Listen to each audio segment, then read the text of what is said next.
తెలుపుతూ ఈరోజు తీసుకున్న బాధ్యత ఏదంటే ఆన్సర్కి రేపు ఎల్లుండి మీరు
శుభాకాంక్షలు అందరికీ తెలియజేస్తూ మన గత జరిగిపోయిన ఇయర్లో మన విశాఖపట్నానికే మంచి పేరు వచ్చే బాధ్యతతో మా జిఎంసి అధికారులు కానీ మా కలెక్టర్ గారు కానీ తీసుకున్న చొరవ దాంట్లో భాగంగా మోడీ గారు చంద్రబాబు నాయుడు గారు నాయకత్వంలో యోగాంధ్రలో విశాఖపట్నానికి రావడం మనందరికీ విశాఖపట్నం పౌరుడిగా మనకి గౌరవం. దాంట్లో 3,000 మంది విశాఖపట్నంలో వాళ్ళే తెల్లవారి యోగాలో పాల్గొని ప్రపంచ దేశాలే మనల్ని చూసే వేదికగా యోగాలో గిన్నీస్ బుక్ రికార్డు వచ్చింది మన జీవీఎంసీకని ఒకసారి గుర్తు చేస్తూ, అలాగే విశాఖపట్నంలో జీవీఎంసీ పరిధిలో అవార్డ్స్ కానీ, ఎందుకంటే బెస్ట్ అవార్డ్స్ కూడా మన జిఎంసి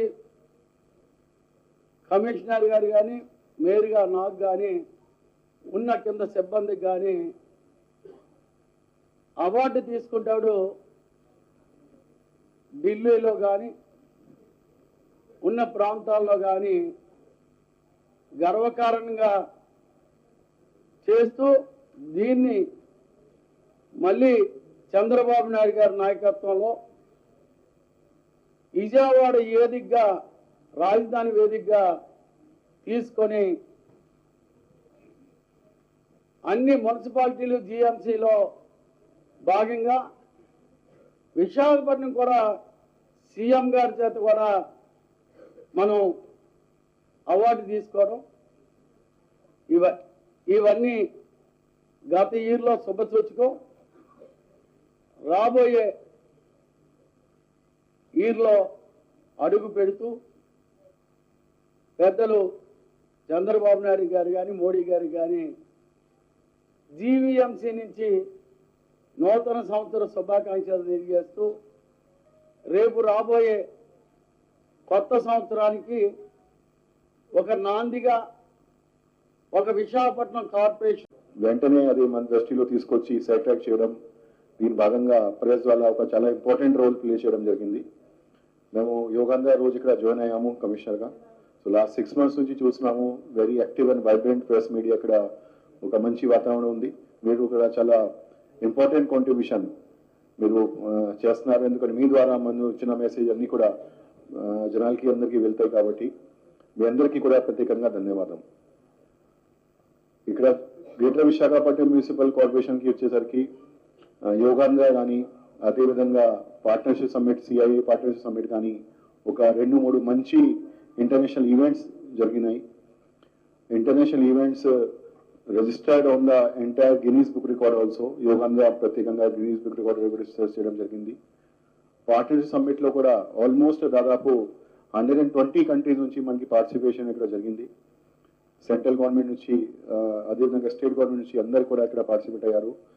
మేజర్ ఇండస్ట్రీస్ కూడా ఇక్కడ పార్టిసిపేట్ చేయడం జరిగింది. ఒక మంచి వాతావరణంలో ఈ సమ్మిట్ జరిగిన తర్వాత విశాఖపట్నం సిటీకి కూడా ప్రత్యేకంగా ప్రేస్ చేయడం జరిగింది. దాంట్లో ఉన్న శానిటేషన్ కానీ, అదేవిధంగా రోడ్ డెవలప్మెంట్ కానీ, బ్యూటిఫికేషన్ కానీ ప్రత్యేకంగా దానిపైన పాజిటివ్ కామెంట్స్ కూడా మాకు వచ్చినాయి. సో దానికి కూడా చాలా చాలా ధన్యవాదం. అదే కాకుండా మేము ఇందాక మేయర్ గారు చెప్పినట్టు ఉన్న రోడ్స్ని ఏ విధంగా మంచిగా చేయాలి, ఏ విధంగా ఇంప్రూవ్ చేయాలి, లాంగ్ టర్మ్ క్వాలిటీ ఏ విధంగా మెయింటైన్ చేయాలి, దీని భాగంగా దాంట్లో ఉన్న ఒక మోడల్ డెవలప్ చేసుకొని ఎన్యూటీ మోడల్లో ఇప్పుడు గవర్నమెంట్ నుంచి కూడా శాంక్షన్ వచ్చింది. చాలా తొందరగా వర్క్ స్టార్ట్ చేస్తున్నాము. ఆ వర్క్ క్రితం మనకి వచ్చిన శానిటేషన్ సంబంధించి ఇష్యూస్ కానీ, డ్రైన్ డీసెల్టేషన్ కానీ, గ్రీనరీ, పెయింటింగ్, స్ట్రీట్ లైటింగ్ అంతా కూడా కంప్లీట్గా ఒక కంప్లీట్ ప్యాకేజ్లో ఒక రోడ్ని డెవలప్ చేయడానికి మేము యాక్షన్ ప్లాన్ డ్రా చేశాము. సో చాలా తొందరగా అది కూడా మీ 50 సంవత్సరంలో మీ ఎదురుగా అది కూడా కనిపిస్తుంది. అది కాకుండా శానిటేషన్లో కూడా ఎస్పెషల్గా చర్యలు తీసుకొని, ఎందుకంటే మన విశాఖపట్నం సిటీ ఒక గ్లోబల్ సిటీగా తయారవుతుంది కాబట్టి నైట్ లైఫ్ కూడా చాలా వైబ్రెంట్ నైట్ లైఫ్ ఉంది. మీరు చూస్తుంటాము దాదాపు 11 నైట్ 12 వరకు కూడా, 1 గంట వరకు కూడా జనాలు బాగా రోడ్లో ఉంటారు. They are enjoying night life అనమాట. సో దాని భాగంగా నైట్ శానిటేషన్ కూడా ప్యాకేజెస్ పెంచేసి ప్రతి ఒక్క కమర్షియల్ ఏరియాలో, ప్రతి ఒక్క వార్డులో ఉన్న మేజర్ కమర్షియల్ ఏరియాలో కూడా నైట్ శానిటేషన్ పెంచేసి ఒక స్పెసిఫిక్గా నైట్కి ఉన్న చెత్త నైట్లోనే క్లీన్ చేయడానికి మేము యాక్షన్ ప్లాన్ స్టార్ట్ చేశాము. దీని భాగంగా మార్నింగ్లో వచ్చిన మనకి ఏవైతే శానిటేషన్ బర్డన్ కూడా తగ్గుతుంది. And definitely city is appearing more clean and green.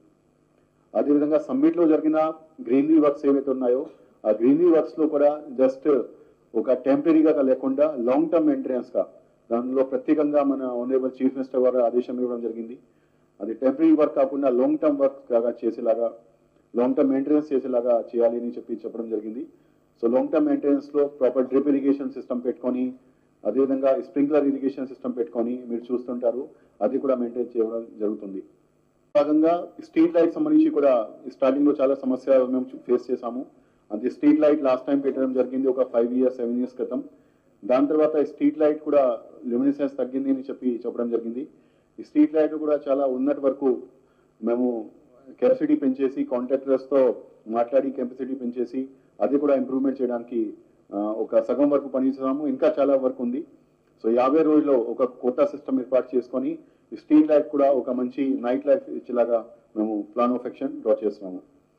అదేవిధంగా మీరు చూస్తున్నారు 50 రోజుల్లో మనకి భోగాపురం ఎయిర్పోర్ట్ లైవ్ అవుతుంది. అక్కడ పైలట్ రన్ కొన్ని ఈ మంత్లోనే స్టార్ట్ అవుతుంది. అదేవిధంగా కమర్షియల్ రన్ కూడా చాలా తొందరగా జూన్ జూలై నెలలో స్టార్ట్ అవుతుంది. కాబట్టి అక్కడ ఉన్న రోడ్స్ కూడా చాలా తొందరగా డెవలప్ చేయాలి అని చెప్పి గవర్నమెంట్ నుంచి ఆదేశం వచ్చినాయి.